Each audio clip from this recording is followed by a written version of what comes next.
नमस्कार, मैं हूँ आलोक नंदन शर्मा और एक बार फिर मैं आप लोगों के सामने हाजिर हुआ हूँ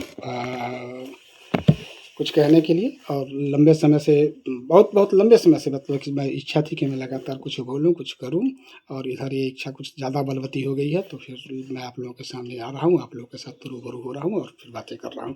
और आप लोगों ने मुझको जो देख रहे हैं, सुन रहे हैं, उसके लिए बहुत-बहुत धन्यवाद। कल जो बंगाल में घटना घटी है बांग्लादेश में, वो वाक़ई में निंदनीय है, बहुत थोड़ा-सा अपसेट करती है। एक सब समाज के लिए ऐसी घटना परेशान करने वाली है कि इस दुनिया हम लोग कहाँ से कहाँ पहुँच रहे हैं, लेकिन अपनी बर्बरता, अपनी हिंसात्मक प्रवृत्ति, अपनी विभत्सता को प्रदर्शित करने से बाज नहीं आ रहे हैं।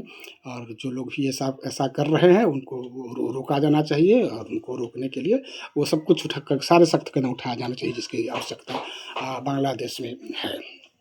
तो मैं बांग्लादेश के सरकार से भी अपील करूँगा कि वो लोग इस पर रोकें, और रोक करके ये जो हिंसा मचा रखा है उनको रोकें।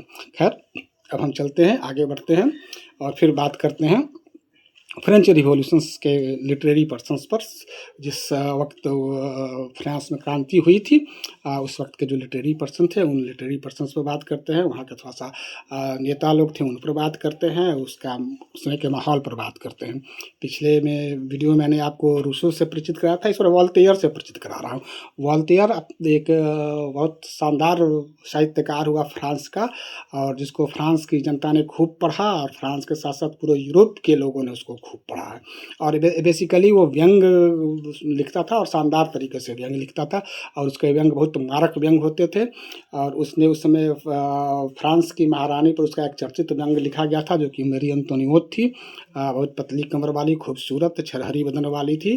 वो ऑस्ट्रिया की रहने वाली थी। अपने उसके परिवार के बहुत सारे लोग जो थे आकर के फ्रांस में बस गए थे। लुई 16 की पत्नी थी, वो सारे साले वगैरह सब बस गए थे, उनको गाइड भी करते थे।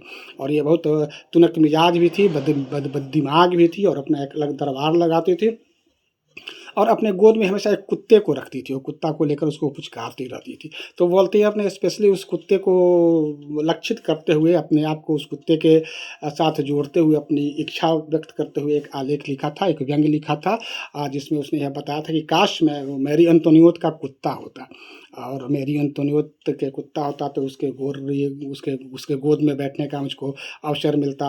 अपने नाजुक हाथों से वो मुझको सर को सहलाती, मुझे दूध पिलाती, मुझे प्यार करती, मुझे चूमती।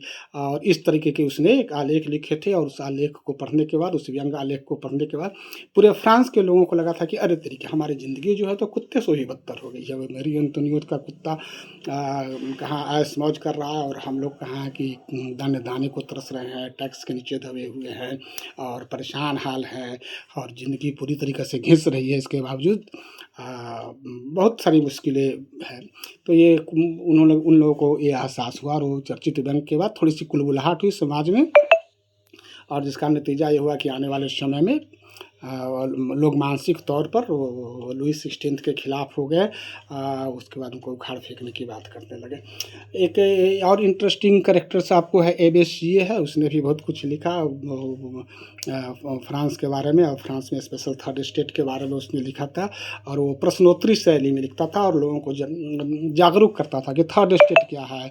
वो खुद जवाब भी देता था कि थर्ड स्टेट जनता का एक बटी है, जिसमें जनता के प्रतिनिधि शामिल होते हैं। इसकी उपयोगिता क्या है, इसकी शक्तियाँ क्या है, इस तरह के वो आलेख लिखता था। और आलेख बहुत सहज और सरल तरीके से, और बेसिकली वो पम्पलेट्स कह सकते हैं, पम्पलेट टाइप का फॉर्मेशन में वो सारी चीज़ें आती थी, और लोग उसको पढ़ते थे, और पढ़ने के बाद उनको लगता था कि हमको अपने अधिकारों के लिए लड़ना चाहिए। फ्रांसीसी क्रांति के 3 महत्वपूर्ण नारे थे: स्वतंत्रता, समानता और बंधुत्व।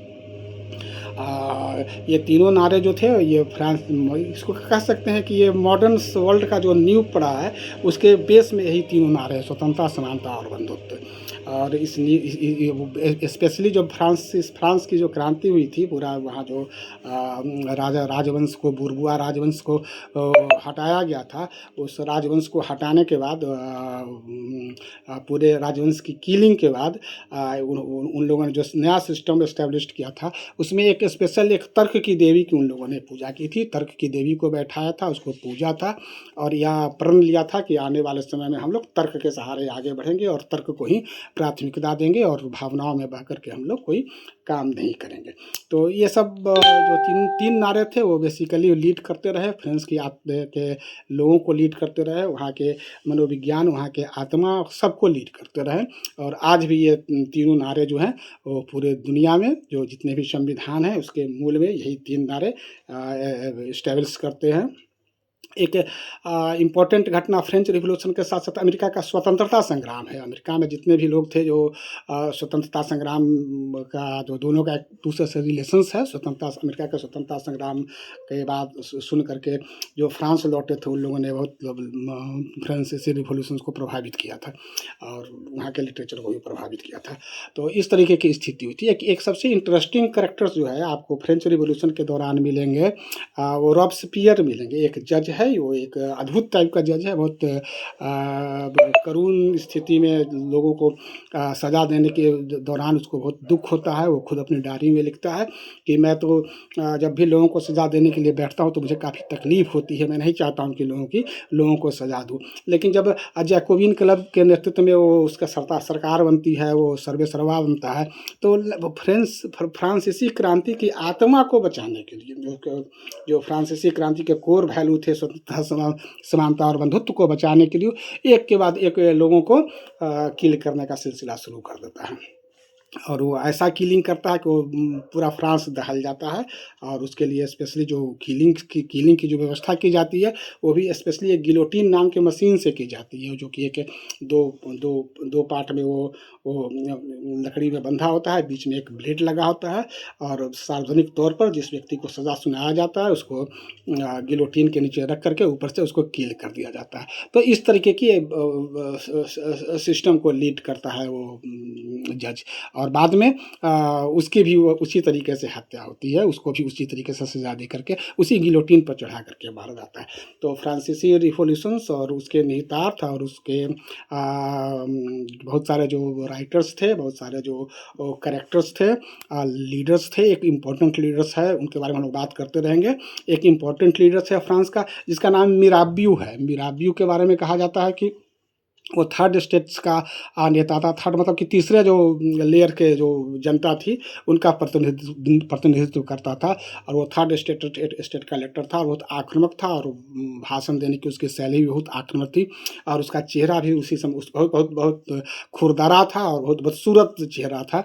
उसके बारे में किसी ने कहा था कि जितना इसका चेहरा बदसूरत है उतना ही इसका किरदार भी बदसूरत है, लेकिन वो बहुत अच्छा भाषण देता था, नेतृत्व की उसके अंदर क्षमता थी और वो भाषण में कहता था कि मैं कुत्ता हूँ, मुझको वोट दो और यदि तुम मुझको वोट देते हो तो मैं सदन के अंदर जाऊंगा और सदन के अंदर जाने के बाद मैं राजा को काटूंगा और राजा को काटूंगा तो मैं पागल कुत्ता हूँ, राजा मर जाएगा। इस तरीके के भाषण देकर के वहाँ के लोगों को वो उत्तेजित करता था और वो रिवॉल्यूशंस के लिए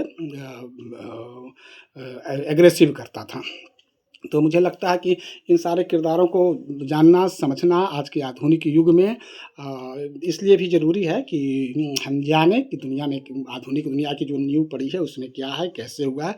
फ्रेंच रिवॉल्यूशन के तुरंत बाद उसको कंट्रोल करने के लिए जो अराजकता फ्रेंच रिवॉल्यूशन से उत्पन्न हुई उसको कंट्रोल करने के लिए नेपोलियन बोनापार्ट यूरोप के पहले फ्रांस में उसका उदय होता है, फ्रांस के शासन में उदय होता है, बाद में पूरे वो यूरोप के राष्ट्रीय पटल पर छा जाता है। तो कैसे उस नेपोलियन का उदय होता है, कैसे फ्रांसीसी रिवॉल्यूशन आगे बढ़ती है, ये सब हम लोग फिर लगातार बात करते रहेंगे। अलग अलग सब्जेक्ट को लेकर भी लगातार बात करेंगे। बहुत सारे सब्जेक्ट्स हैं उन पर भी बात करेंगे, आधुनिक समाज पर भी बात करेंगे, उनके पर पड़ने वाले प्रभावों पर भी बात करेंगे और वर्तमान में क्या कुछ चल रहा है उस पर भी बात करेंगे। First world war, second world war पर भी बात करेंगे, उसके बाद जो दुनिया बनी है उस पर भी बात करेंगे, यूनाइटेड नेशंस ऑर्गेनाइजेशंस पर भी बात करेंगे, बहुत सारी चीज़ों पर बात करेंगे। कंसेप्ट को लेकर के भी बात करेंगे, जो लोग इसमें इन्वॉल्व रहे हैं, जो लोग नेतृत्व प्रदान किया उनको लेकर भी बात करते रहेंगे। आप मेरे साथ जुड़े रहिए, मुझे खुशी है कि आप लोग मुझको सुन रहे हैं, समझ रहे हैं। अपनी प्रतिक्रियाएं दीजिए और अधिक से अधिक प्रतिक्रियाएं दीजिए ताकि मुझे पता चलता रहे कि आप लोग को ये वीडियो कैसा लग रहा है, किस तरीके का लग रहा है।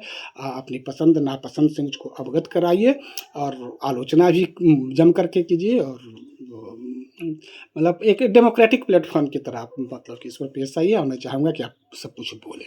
और एक बार फिर बांग्लादेश में जो कुछ हुआ है उसकी मैं बहुत मजम्मत करता हूँ और इस तरह की घटना बिल्कुल नहीं होनी चाहिए सब दुनिया में। यदि ऐसी होती है तो ये दुनिया के जितने भी ठेकेदार हैं, जितने भी दुनिया में लोग बैठे हुए हैं बड़ी-बड़ी संस्थाओं को लेकर के उनका यह मोरल दायित्व है, उनका यह प्रशासनिक दायित्व है कि इस तरह की घटनाओं की रोकथाम करें। इस तरह का मतलब कि हत्या, इस तरह के चीज़ें नाकाबिले बर्दाश्त है सब समाज में, नॉट एक्सेप्टेबल। तो इसी के साथ ही आज वीडियो थोड़ा-सा बड़ा हो गया था, तो मैं आप लोगों से इजाज़त लूँगा। धन्यवाद। धन्यवाद और धन्यवाद। लॉट ऑफ थैंक्स और हम बने रहेंगे, हम फिर मिलेंगे, फिर बात करते रहेंगे। Thank you.